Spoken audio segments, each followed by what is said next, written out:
Fala galera, hoje vamos ter aí um especial somente comigo, tá? Para felicidade e infelicidade de alguns, e a gente vai discutir um caso clínico que a gente acabou atendendo no meu dia a dia, que eu trouxe aqui, por até ser uma demanda de vocês. Já teve stories aí que o pessoal perguntou de como maneja, como é que discute, porque é uma coisa que cada vez mais a gente tem diagnosticado cada vez mais frequentemente esse contexto aí, essa entidade aí, melhor dizendo, né, que é a dissecção de coronária. Então, tô aqui para vocês para mostrar um caso clínico aí, pra gente começar a nossa discussão. Caso clínico real que eu atendi, mas já faz um certo tempo, mas foi emblemático, e eu acabo dando essa aula para os residentes também de cardiologia lá no INCOR, então a gente vai discutir hoje sobre dissecção de coronária.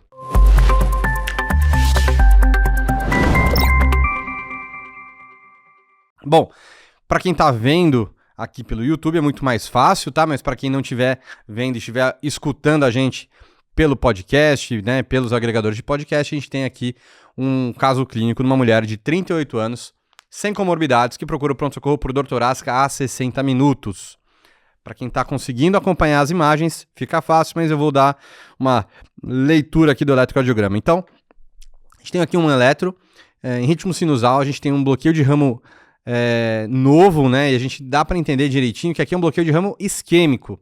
A gente está vindo mão da R grande, mas com um supra de parede anterior, que vai aí de V1 até V5 pelo menos, até um pouquinho de supra em AVL, com uma imagem espelho em parede inferior, D2, D3 e AVF.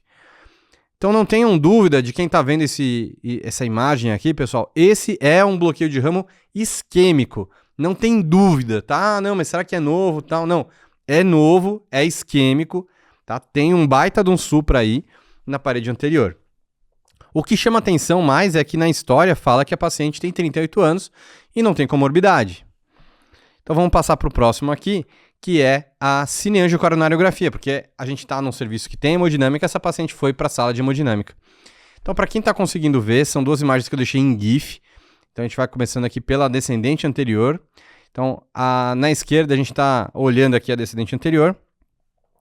Vocês conseguem notar que do terço médio até o terço distal ocorre um afunilamento da artéria e que ela volta para o seu calibre na porção mais distal fazendo a curva, era uma DA tipo 4. Então, nessa projeção, a gente está vendo que a descendente anterior, eu vou até mostrar aqui, agora eu não consigo aqui, mas a gente tem uma descendente anterior que tem um afilamento no seu terço proximal para médio e vai até lá embaixo. Vocês podem reparar então que ela volta o calibre. Isso tem que chamar atenção para a gente, porque é um paciente que a princípio não tinha outras lesões aí, que vocês vão ver. Na circunflexa, que vocês conseguem olhar direitinho também, aqui é um pouco diferente. Ela tem um estreitamento no seu segmento médio e esse estreitamento persiste até o final do vaso. E aqui, então vou deixar para vocês darem uma olhada mais uma vez. E aqui a gente tem na coronária direita sem nenhuma lesão obstrutiva. Então, nesse contexto, a gente tem que pensar uma paciente de 38 anos que tem um quadro de infarto com supra anterior, o CAT tem um estreitamento na descendente anterior que vai até o final e ele volta ao seu calibre original, tem um estreitamento importante na circunflexa também, do terço médio para o terço distal, e não tem nada na coronária direita. E é uma doente sem comorbidade. Então a gente tem que pensar aqui, bom, a artéria não está fechada, a artéria está aberta. Esse é o primeiro ponto. Segundo ponto, ela tem duas lesões graves. Estranho, né? Uma doente ter tanta lesão, né, nesse contexto de ser tão jovem. E ela tem achados aqui que sugerem muito uma dissecção de coronária. Então, bora aqui dar uma olhada nisso daí de dissecção de coronária, né? O que é dissecção de coronária? Então, galera, aqui vocês conseguem olhar, para quem está vendo a imagem aqui, essas duas imagens que a gente tem, uma ilustração, outra é um anátomo patológico, e a gente acaba tendo aqui na esquerda um vaso saudável, em que a gente vai ter a camada íntima, média e adventícia, e a gente tem a dissecção de coronária, que o mecanismo que todo mundo pensa ser o mais comum, que não necessariamente é o mais comum, né, mas é o mais fácil da gente entender, é como se fosse uma dissecção de aorta, que a gente vai ter uma laceração da camada íntima. Então, por algum motivo, uma crise hipertensiva, um problema no endotélio, por exemplo, a gente acaba tendo uma perda de continuidade na camada íntima e o sangue acaba entrando na região abaixo da íntima, acaba entrando abaixo do endotélio, acaba entrando na camada média para adventícia e vai propagando um hematoma. Justamente bem parecida a fisiopatologia com o que a gente já tem na dissecção de aorta. Então, esse é o jeito mais fácil da gente entender uma dissecção. E o que vai acontecer? Por conta desse hematoma, esse hematoma ele vai comprimindo, né, o lúmen do vaso, vai retraindo a área luminal, e aí pode ocorrer uma obstrução ao fluxo sanguíneo, gerando uma repercussão de uma síndrome coronariana aguda, por exemplo. Então, o mecanismo da dissecção é que você acaba reduzindo de uma forma abrupta o lúmen arterial e ocorre um desbalanço de oferta e consumo, beleza? Então, essa é uma das fisiopatologias aventadas, que é o rompimento da camada íntima. Mas uma outra fisiopatologia também que é estudada e é confirmada é, mesmo tendo uma camada íntima preservada, eu acabo tendo uma ruptura do vasa vasorum, tá? Vasa vasorum são os vasos que irrigam a camada média ali, né? A gente vai tendo uma ruptura desse vasa vasorum, ele vai gerar uma hemorragia intramedial, né, dentro da camada média, e isso também vai gerar uma obstrução ao fluxo sanguíneo, vai gerar uma redução, né, da oferta de oxigênio, gerando desbalanço de oferta e consumo, tá? E de qualquer forma, acaba tendo um hematoma dentro da parede da artéria. A questão é se esse hematoma foi espontâneo por uma ruptura de vaso vasorum ou se foi uma laceração da camada íntima. E aqui na direita vocês conseguem ver, então, um achado de lâmina, tá? E uma anatomia patológica que a gente vai ter mostrando exatamente isso daí. Onde está escrito TL é o verdadeiro lúmen e o FL é o falso lúmen. Assim como na dissecção de aorta, a gente acaba tendo que o falso lúmen acaba sendo maior e isso gera repercussão, né, levando a isquemia de órgãos, por exemplo. Então, nesse caso, a hemorragia acaba rechaçando o verdadeiro lúmen, reduzindo a área luminal, e dessa forma a gente acaba tendo um falso lúmen preenchido por hematoma e isso acaba reduzindo a oferta de oxigênio. Então, essa é o comum da dissecção de coronária, tá? As fisiopatologias mais apresentadas. Bom, ainda não é 100% elucidado, mas essas são as duas principais mecanismos. E aí, como que isso acontece, né, pessoal? A gente sabe que dissecção de coronária é uma das formas, né, de apresentação de uma minoca no primeiro momento, que você não sabe a etiologia, vai ter que rever o CAT, vai ter que precisar de exames complementares. E aqui eu trago para vocês uma revisão da Shaw, Elizabeth Shaw, também uma das autoras, uma das autoras, né, e que acabou fazendo uma comparação da apresentação desses casos, né, de dissecção de coronária. Então, a gente tem que a maioria dos casos são mulheres jovens e a principal apresentação é de síndrome coronariana com supra. E aí a gente coloca aqui que a gente está falando de 90% a 95% dos casos sendo mulheres, sendo que a idade média é entre 45 e 50 anos. Esse é o padrão de paciente que apresenta dissecção de coronária. Maioria infarto com supra, e uma boa parte não precisou de revascularização. A gente acaba tendo uma taxa bem variável de sucesso na revascularização com angioplastia, que eu vou comentar isso na parte do tratamento, mas que acaba, na maioria das vezes, tendo um prognóstico bom com uma baixa taxa de mortalidade. E quais são os fatores de risco mais comumente envolvidos nos pacientes com dissecção de coronária? Bom, vou mostrar aqui para vocês. A gente tem alguns estudos, né, observacionais. São poucos casos que a gente tem de dissecção de coronária, então a maioria dos estudos que a gente tem são observacionais, registros. Inclusive tem um registro grande brasileiro também, liderado pelo Adriano Cacheta, do Einstein da Unifesp aí, e vários hemodinamicistas também. Bom, a gente tem que a dissecção ela vai ser mais prevalente nessa faixa etária entre os 45 e 55 anos, acaba tendo assim um overlap com a idade que a gente vê muita síndrome coronariana aguda aterosclerótica mesmo, mas no geral são pacientes mais novos também, tá? Vocês vão ver que tem pacientes com 35, 40 anos. E quais são os fatores de risco mais comumente encontrados nesses pacientes?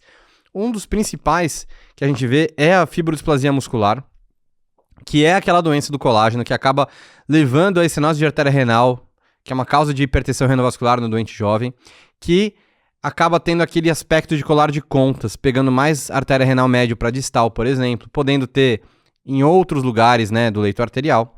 Então a gente vê que talvez tenha uma relação por tratar-se de uma doença do colágeno, talvez. Doenças inflamatórias sistêmicas, por exemplo, doença do tecido conjuntivo. terapia hormonal, então a gente está falando de anticoncepcionais, por exemplo. E aqui entra um grande fator de risco que a gente vê, que são as pacientes que são multíparas, que são aquelas que já têm 4 ou mais partos, as grandes multíparas, né, que são aquelas que têm mais do que 5 partos ou mais, e as multigrávidas, né, que ele coloca que são as pacientes que já tiveram várias gestações, não necessariamente parto. Então, muitos dos casos estão relacionados em mulheres jovens, eventualmente puérperas e até na gestação. Já atendi alguns casos de dissecção que se apresentou como síndrome coronariana aguda no contexto de gestação. Tá lá no 2º, 3º trimestre, dor torácica, eletro com supra, e aí é aquela coisa, né? Vai ter que ir um cateterismo, não vai trombolizar, preferencialmente manda pro CAT, e muito provavelmente pode ser uma dissecção de coronária, tá? Então, lembrar de sempre, nesse caso, a gente tem que pesar risco-benefício e a vida da mãe, nesse ponto aí, acaba pesando mais, tá? Bom, então esses são os principais fatores de risco, mas tem alguns outros aqui nessa outra revisão do Jack que é bem interessante também, porque embora a maioria dos pacientes que apresentem dissecção, né, não tenham os fatores de risco convencionais que eu comentei, hipertensão, diabetes, dislipidemia, isso vai acabar acontecendo geralmente em mulheres jovens, tá? O protótipo é mulher jovem, então é multípara, é puérpera, é gestante, é uma paciente que tem alguma doença, né, no colágeno, então também é uma paciente que geralmente pode ter enxaqueca, fibrodisplasia muscular, e dentro disso tudo a gente pode ter algum gatilho, como medicações, esforço físico, né, manobra de Valsalva. Eventualmente a pessoa pode ter alguma fragilidade capilar, e aí por um aumento da força de estresse, aumento da força de cisalhamento, pode ocorrer esse aumento do estresse hemodinâmico, ou fisiológico, né, enfim, e isso pode acontecer levando a uma dissecção. A gente sabe que a exposição à mudança hormonal recorrente e crônicas da gravidez podem aumentar ainda mais os riscos, então mulheres com múltiplos partos entram como fator de risco, como eu comentei também, e dissecção de mais do que um leito é comum durante a gestação, e a gente acaba tendo que, num geral, esses pacientes aí, eles têm algum gatilho, seja um trabalho de parto, durante o parto, que aí faz manobra de Valsalva, ou um esforço físico, enfim, ou uma terapia hormonal mais agressiva, uso de droga recreativa. Isso tudo pode ser um grande gatilho aí para um estresse do sistema cardiovascular, gerando essa repercussão, né, de estresse de cisalhamento da parede. Bom, e o próximo passo que eu ia comentar aqui para vocês é que a gente tem alguns tipos de dissecção. Então, vamos classificar as dissecções de coronárias, tá? Então, o primeiro ponto que eu queria mostrar para vocês, a gente vai ter 4 tipos de dissecção de coronária, que eu estou mostrando os 3 principais tipos. Eu vou mostrar novamente no próximo slide para vocês. Mas para quem está ouvindo, o tipo 1 é o da esquerda, em que você consegue ver o falso lúmen. Você vê uma área, né, que acaba não corando o contraste no leito arterial, e você vê onde tem a divisão do verdadeiro para o falso lúmen. Então esse fica mais fácil. Esse é o clássico da dissecção de coronária, que você consegue ver o falso lúmen e você vê que está dissecado também. A gente vai ter o tipo 2, que eu vou comentar mais adiante, mas esse é entre 2A e 2B, em que eu vou ter um estreitamento difuso, tá? E bem estreito, difuso, comprido da dissecção. E é o que acontece, por exemplo, na DA da nossa paciente, para quem estiver revendo aí os exames. A gente tem uma dissecção tipo 2, em que a gente acaba tendo estreitamento e depois volta ao calibre original, nesse caso da nossa paciente.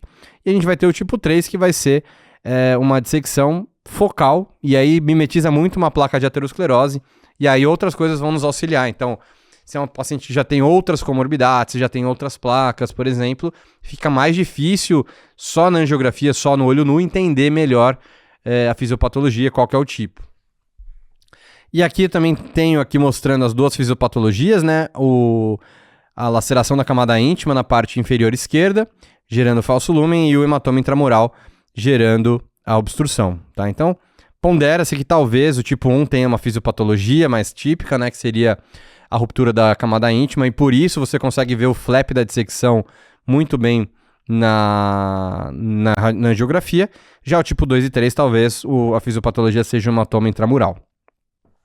E aqui, pessoal, nesse outro esquema, a gente tem direitinho mostrando os 4 tipos de dissecção que a gente pode ter, até de subdividindo o tipo 2. Então, tipo 1, relembrando, falso lumen, ruptura da camada íntima, tem uma laceração e vou propagando ali a dissecção pelo endotélio, gerando esse falso lumen. No tipo 2, a gente vai dividir entre 2A e 2B. Para ser tipo 2, ele tem que ter uma estenose, um estreitamento difuso maior do que 2 centímetros. A gente vai ter o tipo 2A, que vai ser do segmento médio para distal, e que aí ele vai voltar para o seu calibre natural, o calibre prévio, que é o que acontece na DA daquela paciente. E o tipo 2B, que ele vai, do segmento médio distal, ele vai estreitando e não volta para o seu calibre original. E vai ter o tipo 3, que vão ser lesões focais, tá? Então, menor do que 20 milímetros e pode mimetizar uma placa de aterosclerose. O tipo 4 seria uma oclusão total, é um stop. E vai ficar difícil de você ver, né? Porque às vezes o hematoma ocluiu totalmente, você não sabe se isso é uma placa que fechou, você não sabe se isso aí é cardioembólico, e aí êmbolo geralmente pode causar esse stop também, geralmente sem nenhuma placa, numa região mais distal. Então fica um pouquinho mais difícil da gente conseguir olhar e entender melhor a fisiopatologia, mas o tipo 4 é um stop distal também. E aqui tá, para quem estiver acompanhando, tem uma tabelinha também de uma revisão legal que tem do Nature, que é desse ano, mostrando realmente como que são classificadas as dissecções.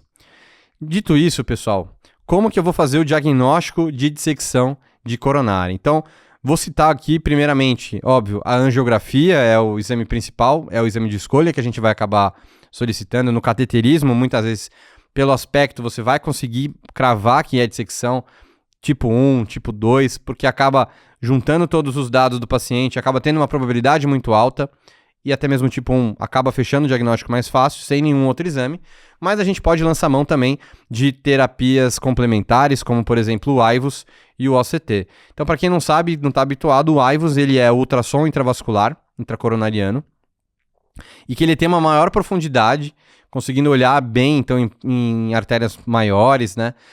Mas ele tem uma menor resolução espacial, mas consegue diferenciar bem o que é a aterosclerose do que é a dissecção. A gente consegue medir muito bem qual é a extensão da falsa luz. Então, é um dos principais exames que a gente acaba utilizando nesse contexto de dissecção de coronária. Então, para quem está olhando a imagem, o sinal da seta é realmente onde tem a dissecção. Tá? Então, ali já é o falso lumen. Já o OCT, que é a tomografia de coerência óptica, também é um outro exame interessante de se utilizar. Ele tem uma maior resolução, tem uma maior... nisso ele acaba atingindo uma profundidade menor, mas ele consegue olhar muito melhor o endotélio, a camada íntima. Só que qual que é o problema? Para passar o OCT, por exemplo, eu tenho que passar um fio, eu tenho que injetar contraste e eu vou tracionando o fio ao longo da coronária depois para retirar, e aí eu vou mapeando a coronária inteira. Nisso que eu tenho que passar um fio guia, eu tenho que injetar um contraste numa pressão, eu posso propagar o hematoma. Então, apesar de eu conseguir ter uma resolução melhor, inclusive, não é o exame de escolha porque tem o risco de agravar a dissecção. Então, isso pode nos ajudar mais, e vou comentar mais à frente, quando a gente tem um paciente que vai fazer uma angioplastia. E aí eu posso utilizar o OCT, o AIVUS, por exemplo, para ver o posicionamento melhor do meu stent, se as bordas estão bem expandidas, se não está subexpandido, se não estou entrando pelo falso lumen, por exemplo, e estou expandindo o stent no lugar errado. Então ajuda bem nisso. Então OCT e AIVUS ajuda, talvez o AIVUS seja o principal aí, para a gente conseguir não piorar, não propagar ainda a dissecção. Tem um estudo com poucos pacientes, uma série de casos, mas assim, o OCT ele acabou agravando a dissecção em 8% dos casos. Antes da revisão estava dando uma lida nisso, mas também não houve nenhum desfecho adverso grave em relação a isso, tá? Mas apenas entender. Zé, mas e angiotomo de coronária? A gente tem feito cada vez mais angiotomo de coronárias no ambulatório, no paciente internado. É um exame que é não invasivo, né? É um exame que é legal, mas ele não tem uma sensibilidade muito boa, tá? Ele tem uma baixa resolução espacial. Ele não vai conseguir ver bem a dissecção de artérias finas, de artérias de calibre moderado. Ela vai ver bem, talvez, uma dissecção de uma artéria de calibre grande. Por exemplo, uma DA proximal, uma CD proximal. Isso pode ajudar, tá? Acontece que ela pode ajudar em outras formas também. Então, poxa, eu fiz um cateterismo, fiquei na dúvida de ser uma dissecção, peço um angiotomo. Ok, pode ser que ele consiga cravar que tem uma dissecção ali. Mas pela fisiopatologia da doença, a maioria dos pacientes tem uma recuperação do endotélio em alguns dias. Então, se você demorar muito, pode ser que, se ele não pegou, ou é a sensibilidade que não está adequada, ou pode ser que já tenha recuperado o endotélio. Segundo ponto, como ela tem uma sensibilidade que não é alta, se você não conseguir cravar no exame da angiotomo que tenha dissecção, você não está descartando dissecção, ok, pessoal? Ele vai te ajudar se ele vier positivo. Quarto ponto, como que ela pode ser útil para a gente ver esse diagnóstico? Bom, claro, se vier um achado de dissecção, então pensar em pedir angiotomo talvez em casos de leito mais proximal, artérias de um calibre maior. E também pensando em ver se você encontra outras lesões ateroscleróticas ou score de cálcio, porque a gente está falando de um paciente que muito provavelmente vai ter um score de cálcio de 0, um score de cálcio baixo, não vai ter outras lesões coronarianas. Então, ajuda também, porque, olha, no CAT eu achei que podia ser uma dissecção tipo 3, né, que a gente comentou que pode mimetizar uma placa de ateroma. Mas eu fiz uma angiotomo e veio o score de cálcio de 0 e não veio nenhuma lesão obstrutiva. Então, será que aquilo ali que eu achei que era um ateroma não é uma dissecção tipo 3? Então ela ajuda também a ajudar a entender o contexto melhor. Então tem placas, tem outras placas, tem score de cálcio também. Então isso tudo acaba ajudando a gente a fazer esse diagnóstico. Mas recomendo, aí não é a principal recomendação, fazer angiotomo de coronária para o diagnóstico. Algumas pessoas usam no follow-up também, pensando que já possa ver melhor se o endotélio recuperou.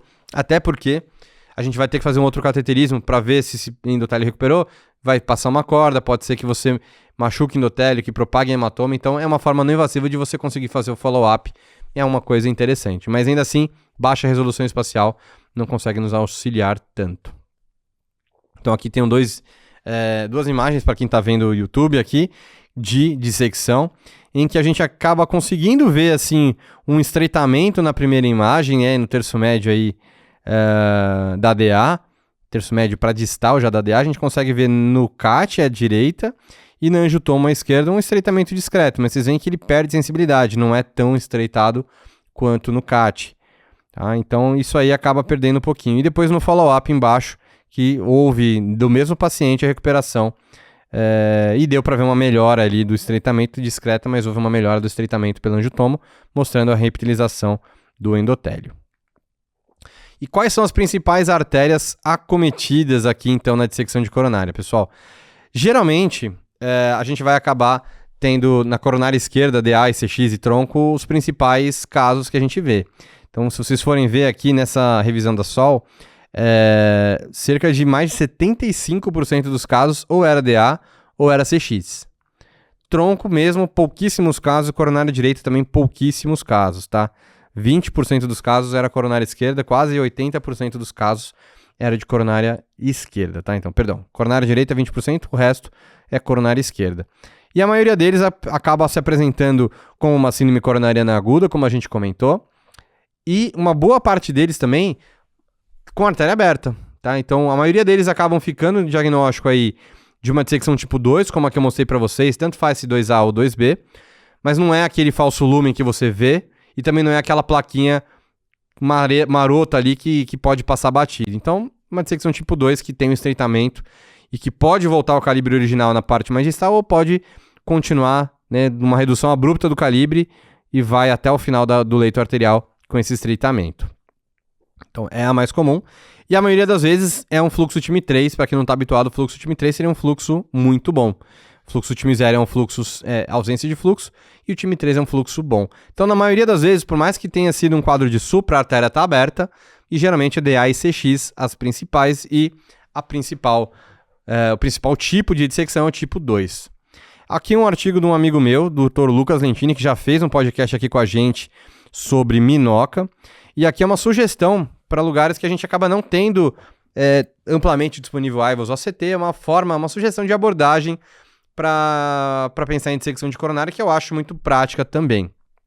Então, tem uma suspeita de dissecção de coronária? Vai para o CAT. Beleza. O diagnóstico é certeiro? É uma dissecção tipo 1 clássica ou um tipo 2 muito que não deixa nenhuma dúvida, por exemplo, tem uma tortuosidade das artérias, por exemplo, que é uma coisa que acontece nesses pacientes também. Ou você tem uma displasia fibromuscular já documentada. Então, se você tem uma suspeita, uma recomendação, se você tem uma suspeita de dissecção, você tem que olhar da pelve ao pescoço esse paciente depois. Tá? Então, para você procurar ativamente displasia fibromuscular. Então, se você quiser, injeta, faz artéria renal para ver se tem displasia, ou faz uma angiotomografia também, cervical, tórax e abdômen, pensando em avaliar as principais artérias para ver se há tortuosidade, se há displasia fibromuscular. Então, o primeiro passo é matar rápido o diagnóstico. Tem uma dissecção tipo 1 ou um tipo 2 que não deixa dúvida, tá feito o diagnóstico de dissecção, que a gente chama de SCAD, que é de dissecção espontânea de artérias coronárias. Não ficou fácil, né? Não tá muito na cara que a gente tem. Aí, uma coisa que a gente pode tentar fazer é o CCTA, que é angiotomo de coronária. Lembrando que ela vai ser útil nas lesões proximais, se você tiver dúvida, não vai ficar pedindo para todo mundo também. E se o calibre do vaso tiver mais do que 2,5 milímetros, que aí você consegue ter uma sensibilidade boa para pegar. Uso de nitroglicerina intracoronariano, na dúvida se é um vasoespasmo, por exemplo, isso pode deixar mais ainda no tipo 2, que a gente acaba tendo um estreitamento do vaso, ou até no tipo 3, que é uma coisa mais focal, mas mais no tipo 2. E aí a gente acaba, dessa forma, já descartando um vasoespasmo como diagnóstico diferencial. A ivus-OCT, a gente já comentou também, é uma opção útil, ainda mais se for um paciente que vai para angioplastia, a gente vai comentar aí as suspeitas, tá? E repetir o CAT ou angiotomo em 4 a 6 semanas e fazer um diagnóstico retrospectivo. Você viu uma lesão, ficou na dúvida, angiotomo não conseguiu flagrar, não achou displasia fibromuscular. É um paciente que você viu uma lesão que não foi tratada, mas há uma suspeita de dissecção. Você pode repetir isso em 4 a 6 semanas, que é o tempo médio em que 90% aí dos pacientes recuperam seu endotélio, e ver se há uma melhora de uma forma retrospectiva, né? Então, olha, melhorou aquela lesão, muito provavelmente aquilo, já que não foi tratado, não era um vasoespasmo, isso daí era uma dissecção de coronária. Então, de uma forma retrospectiva. E lembrar aqui à direita os achados da fibrodisplasia muscular. Então, aqui a gente tem uma arteriografia de artéria renal, né, já foi feito no mesmo evento do cateterismo, que viu esses sinais aí de colar de contas aqui na artéria renal. Também embaixo é visto na angiotomo de aorta abdominal, com a parte das artérias renais. E aqui na imagem no canto superior direito, uma displasia fibromuscular em carótida também. Então, acabar procurando, porque você provavelmente vai acabar achando. Tem algumas séries de estudos que contam mais de 60% dos casos com associação com fibrodisplasia muscular em algum outro leito arterial. Outras dicas úteis para o diagnóstico aqui, que é um artigo da Nature que saiu esse ano, é o que a gente já martelou muito, mas de uma forma mais prática. A aterosclerose, gente, é uma doença que está relacionada com turbilhonamento do fluxo sanguíneo, bifurcação. Então, muitas vezes a gente vai encontrar lesões ateroscleróticas em leito mais proximal, em bifurcação. Já a lesão da dissecção vai ser no terço médio para distal, fugindo um pouco daí do normal, né? Que a gente acaba tendo. Beleza, eu vi uma lesão que eu acho que é a lesão culpada da dissecção. Como é que estão as outras lesões? Geralmente elas não vão ter doença aterosclerótica, porque é um doente que não tem fator de risco. Então, normalmente, as outras artérias vão estar sadias. Já no paciente que tem aterosclerose, é uma doença sistêmica. É um paciente que já vai ter outras obstruções coronarianas, geralmente. Na dissecção, é um paciente que não vai ter calcificação, né? Na aterosclerose já vai ter. Vai ter mais tortuosidade nos pacientes com dissecção do que nos pacientes sem dissecção. A lesão geralmente ela é mais comprida na dissecção, não é uma placa tão grande como na aterosclerose. É uma placa maior do que da aterosclerose, melhor dizendo, né? Então a gente tem uma placa, né, uma lesão de comprimento pelo menos maior que 10 milímetros. E isso acaba diferenciando um pouco da doença aterosclerótica. Para quem já viu e estudou sobre transplante cardíaco, é mais ou menos o raciocínio que a gente vê na doença vascular do enxerto. Então, é mais médio para distal, não pega bifurcação, não pega proximal. Geralmente é uma lesão mais comprida do que da aterosclerótica. Não necessariamente está envolvido com calcificação, porque não deu tempo. Tá? Então, é mais ou menos aí o diagnóstico diferencial também. Bom, pessoal, e agora para a gente falar do tratamento. A gente sabe que sempre tem dúvida em relação a devo ou não deixar a dupla antiagregação plaquetária, a S-clopidogrel? Eu estou falando de um paciente que tem um hematoma na parede do vaso. Numa dissecção de aorta, no hematoma intramural da aorta, uma síndrome aórtica aguda, eu não deixo o DAPT. Não sei vocês. Será que na dissecção a gente tem que deixar? O que eu vou deixar beta-bloqueador? Tem que controlar do produto? Tem que angioplastar? Tem que deixar em tratamento conservador? Como que eu vou fazer o manejo desse paciente? Tudo isso a gente vai comentar na nossa continuação, que é para os nossos alunos do curso de consultório. Então, se você ficou curioso, estou deixando o link aqui embaixo. Não deixe de conferir aí o curso de consultório, onde a gente tem todas essas aulas completas para vocês. Se você tem dúvida, já pegou algum caso de dissecção, comenta aqui embaixo, manda no Instagram também, a gente está aí para responder. Espero que vocês tenham aproveitado já em conhecer essa entidade que é a dissecção de coronária, que cada vez mais a gente tem reconhecido mais, feito mais diagnóstico, e isso tem ficado mais frequente no nosso dia a dia. Então, fica ligado aí, galera, vamos lá. Para quem é nosso aluno do curso de consultório, a gente continua esse papo lá, falando de tratamento medicamentoso e quando que eu vou intervir, colocar stent ou fazer revascularização nesse paciente. Eu fico por aqui, valeu e aquele abraço.